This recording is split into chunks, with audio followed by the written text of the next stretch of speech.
Welcome to your weekly buzz, presented by Speaking Human. Here's what's happening this week on the Buzz. When it comes to movie marketing, some films can surprise moviegoers and studios alike. Aquaman's reviews may have been mixed, but its marketing conquered the box office. So how did this merman surmount land? First, we have to give credit to the visuals. Aquaman's trailers were a departure from the dark and grim that DC movies had in the past. Instead, the studio went with a bright and colorful campaign that wowed moviegoers with the promise of a fun, action-packed ride. But the biggest reason for Aquaman's success might lie in the hands of the star of the show, Jason Momoa. His charismatic personality on screen and in the real world somehow feel like a unified front that attracts people, including moms. Yep, you heard that right. In addition to all the other efforts to promote the film, one of the most powerful might have been a social media meme that recruited moms to take their kids to see their favorite superhero. What do you mean little Johnny doesn't know who Aquaman is? Hashtag Moms for Momoa helped spearhead a movement amongst the female audience that drove Aquaman box office sales without any help from other DC films, proving this king of the sea can breathe new life into the DC universe. Here's what's happening this week on the Buzz. Netflix's Bird Box is the company's most successful film to date, garnering 45 million plus streams in the first week.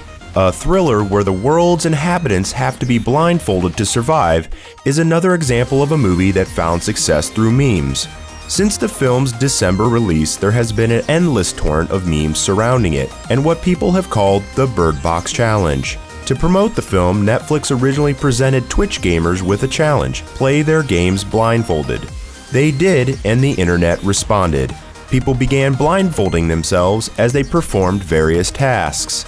It became so rampant that it prompted Netflix to tweet a caution statement: please do not hurt yourselves.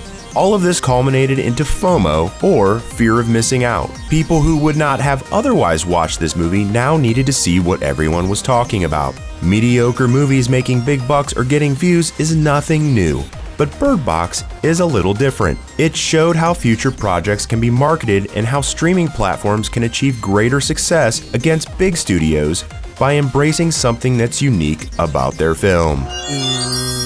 Here's what's happening this week on the Buzz. Like mainstream movies themselves, big studio movie marketing campaigns typically follow a standard formula. You usually get posters, trailers, promotions, contests, and social, with unique smaller efforts like guerrilla marketing or innovative websites occasionally sprinkled in for good measure.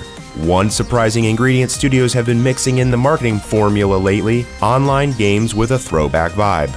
Not one, but two recent big studio films have used this technique: Aquaman and Bumblebee. In most other ways, the marketing for these movies is pretty formulaic, but dig a little deeper on their respective websites and you'll find side-scrolling games where you play the role of the title character using your keyboard. Found by clicking on the Nintendo on the Bumblebee 360 Experience website, the Bumblebee game in particular is a fun 8-bit throwback where you can run, leap, and transform. The game effectively employs a winning formula that fueled many great Nintendo games in the past, and it's a nice thematic fit with the 1980s setting of the Bumblebee movie. Have these throwback games set the web on fire while fueling the marketing for these films?